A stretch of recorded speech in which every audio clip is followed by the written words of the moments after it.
बहू और बेटी समान है। पारिवारिक कहानी। माँ, मैं बहुत थक गई हूँ घर संभालते संभालते। यहाँ मेरी थकान किसी को नजर नहीं आती। कुछ दिन आराम करना चाहती हूँ। सोच रही हूँ कुछ दिन के लिए अपने मायके आ जाऊँ। आते हुए अपने बच्चों को भी साथ ले आऊँगी। वे वहीं से स्कूल चले जाएंगे। आखिर एक ही शहर में ससुराल और मायका होने का कुछ तो फायदा मिले। नम्रता ने फ़ोन पर अपनी माँ से कहा। पार्वती जी ने दूसरी तरफ से कहा, हाँ बेटा, जब तेरी इच्छा हो आ जाना। आखिर ये तेरा भी तो घर है। ठीक है माँ, तो मैं कल ही आ जाऊँगी। नम्रता खुश होकर बोली। हाँ बेटा, कल आ जाओ, मैं तुम्हारा इंतजार करूँगी। अभी मैं फ़ोन रखती हूँ, मुझे मंदिर भी जाना है। पार्वती जी ने फ़ोन रख दिया और सीधे किचन में गई। किचन में खाना बना रही बहू से बोली, अरे अनुपमा सुनो, कल तुम्हारी ननद आ रही है। आज बाजार जाकर फल सब्जी और मिठाइयाँ लेकर आना।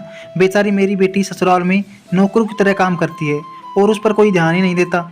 यहाँ आएगी, कुछ दिन रहेगी तो उसका मन और तबीयत अच्छे रहेंगे। सास के मुंह से ऐसी बात सुनकर अनुपमा का चेहरा उतर गया। वह मन ही मन सोचने लगी, काश आपको मेरी थकावट भी नजर आती। मैं भी दिन रात झाड़ू पोछा, बर्तन, खाना बनाना, मार्केट जाना और हर वह काम करती हूँ जिससे हमारे परिवार वालों को कोई दिक्कत ना हो। काश आप मुझ पर भी ध्यान दे पाती। आपकी बेटी तो जब मन में आता है तब यहाँ आ जाती हैं, लेकिन मैं साल में एक ही बार माँ के पास जाती हूँ, तब भी आपको प्रॉब्लम होती है। मैं भी इंसान हूँ, मेरा भी मन है, मुझे भी लगता है अपनी माँ के पास जाकर थोड़ा आराम करूँ, सुख दुख की दो चार बातें करूँ, अपना मन हल्का करूँ। भगवान अब तू ही कुछ करो ताकि मेरी सास की आंखें खोलें और उसे मेरी थकावट भी नजर आए। शाम तक भगवान ने जैसे अनुपमा की सुनी ली और उसकी ननद का फ़ोन आया। ननद ने अपनी माँ से कहा कि उसकी सास ने उसे मायके आने के लिए मना कर दिया है, इसलिए इस बार वो नहीं आ सकती। पार्वती जी बोली, ऐसा कैसे मना कर दिया? पहले तो कभी वह तुम्हें आने के लिए नहीं रोकती थी, इस बार भला क्या हो गया? लाओ मेरी बात कराओ, उसे मैं समझाती हूँ। नम्रता ने फ़ोन अपनी सास के पास रख दिया। पार्वती जी कहाँ? नमस्कार समदन जी, आपसे कुछ कहना था। समदन जी ने कहा, कहिए। दरअसल नम्रता कल त्यौहार है, इसलिए अपने मायके आना चाहती है। अगर आप उसे भेज दे तो अच्छा रहेगा। नम्रता सास से कहा, देखिए समदन जी, आपकी बेटी मायके जाकर रहे, इस बात के लिए हमने उसे कभी नहीं रोका और इस बात से हमें कोई प्रॉब्लम ही नहीं है। कुछ दिन पहले मैं अपने रिश्तेदार के शादी में गई थी। वहाँ आपकी बहू अनुपमा की माताजी से मिलने का मौका मिला।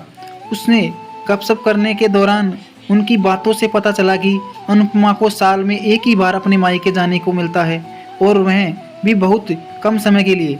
मुझे लगता है आपको पहले अनुपमा को उसके मायके भेज देना चाहिए और वह जब मायके होकर आ जाएगी तो मैं नम्रता को आपके पास भेज दूंगी।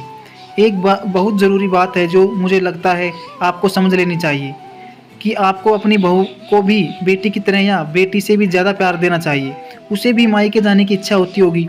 हो सकता है नम्रता के वहाँ आने से उसकी आओ भगत करने के लिए आप उसे उसके मायके नहीं भेजती होंगी, या फिर वह आपसे कुछ कहने से अभी डरती हो। अगर आप उसको घर में ही कैद रखेंगी तो एक दिन ऐसा आएगा जब वह आपके खिलाफ बोलने लगेंगी, फिर वह आपकी सुनेंगी भी नहीं और जब चाहे तब अपने मायके जाएंगी। ऐसी परिस्थिति आए, इससे अच्छा है कि आप ही कुछ बदलाव अमल में ले आएं जिससे आपका रिश्ता और रिश्ते की मिठास खराब ना हो। पार्वती जी को अपने समदन के हर शब्द में सच्चाई नजर आई। उन्हें महसूस हुआ कि उन्होंने अपनी बेटी के प्यार में अंधे होकर कभी भी अपनी बहू के मन का विचार नहीं किया। उन्होंने हमेशा ही अपनी बेटी को अपनी बहू से ऊपर रखा। दूसरी तरफ नम्रता भी अपनी भाभी के बारे में ही हो रही इस बातचीत को सुन रही थी। उसने ही रियलाइज़ किया कि वह कभी भी अपनी भाभी के साथ ठीक से बात नहीं करती और जब जब वह अपने मायके जाती है तो भाभी से थोड़ी उदास रहती है। पार्वती जी ने अपनी बहू को बुलाया और उससे कहा कि अनुपमा, कुछ दिनों के लिए नम्रता नहीं आने वाली है, इसलिए पहले तुम अपने मायके होकर आओ। यह सुनते ही अनुपमा का चेहरा खिल गया, क्योंकि यह पहली बार था जब उसकी सास ने सामने से उसे अपने मायके जाने के लिए कहा था।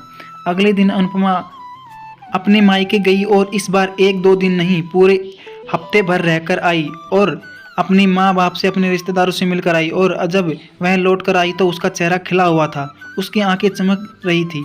अनुपमा के आने के बाद नम्रता भी अपने मायके आई और इस बार वो खुद सामने से अपनी भाभी से खुशी खुशी मिली और अच्छे से बात की।